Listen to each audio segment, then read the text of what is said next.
Pharshalo MONTRI BIPLAB KUMAR DEB Sitarai Fiogui RWKHA Government Staff Rokni Bagai 37টা quarter building Gandachara বকাস্টে হামক্রানি ফাসিং ইয়াপরি বারজাক অজরা ওনো হাসতে হাপাংনি ফাসিংতে গভর্নমেন্ট স্টাফনি বাgai কোয়ার্টার বিল্ডিং কটাল ফিogui RWKHA মন্ত্রকরা Pharshalo তিনি নিদিপনি দামনি তামৈ সটি থামজিও গন্ডাসরা নারায়ণপুর এডিসি ভিলেজ আমসাই গন্ডাসরা বকাস্টে হাবানক গানারো হাপাংনি সেবকনি তাংফাং রগনি শেপসাপনি ফাসিং নাহারে হাপাংনি ফাসিংতি কটাল 37টা কোয়ার্টার বিল্ডিং ফিয়কজাখা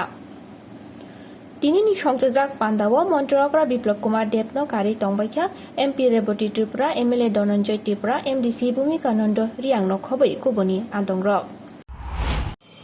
কোনদিন মানসিকতা আনতে পেরেছি গন্ডাছড়া মানুষ যে মন্দির ঘাট থেকে এত চড়া রোড হবে আমবাসা হয়ে গন্ডাছড়া টাচ করে ন্যাশনাল হাইওয়ে হবে তারও ডিপিআর তৈরি হচ্ছে 4 লেন হবে কোনদিন কল্পনা করেছিল এই ধলাই ডিস্ট্রিক্টের ছাগলতে গোবিন্দবাড়ির নাম হবে বলে যে গরিব লোক থাকে আর গোবিন্দবাড়িতে আজকে 4 লেন রোড হচ্ছে আধুনিকতম ন্যাশনাল হাইওয়ে হচ্ছে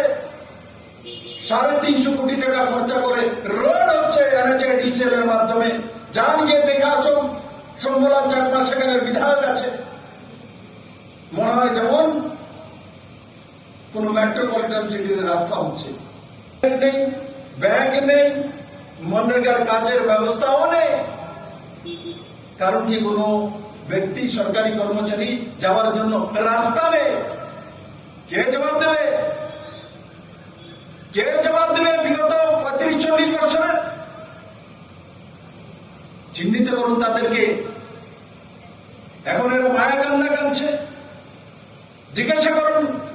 নতুন সরকার কিভাবে মন্দির ঘাটের রাস্তা 52 কোটি টাকা করে নিয়ে আসে আপনারা কেন পারেননি এই কোভিড পরিস্থিতির মধ্যে ডুম্বরের ব্যাকওয়াটারের জন্য আমাদের মৎস্য চাষী জনজাতি ভাই বোনদের জন্য প্রায় 2000-এর উপরে মৎস্য চাষী সেখানে রয়েছেন তাদের জন্য ব্লু রেভলিউশনে 91 কোটি টাকার প্রজেক্ট পাঠিয়েছি সেটা সম্পূর্ণ রিজেক্ট হওয়ার কথা ছিল তারপরেও 42 কোটি 41 কোটি টাকা কিভাবে স্যাংশন করে নিয়ে আসে কিভাবে 2008 থেকে রুখে থাকা ইলেকট্রিসিটির ব্যবস্থা বিদ্যুতের ব্যবস্থা কত আন্দোলন করেছেন গন্ডাছড়া রাস্তার মধ্যে বিদ্যুৎ দিতে হবে কারেন্ট যেতে পারবে না আন্দোলন করলে কারেন্ট চলে আসবে আসেনি 13 বছরে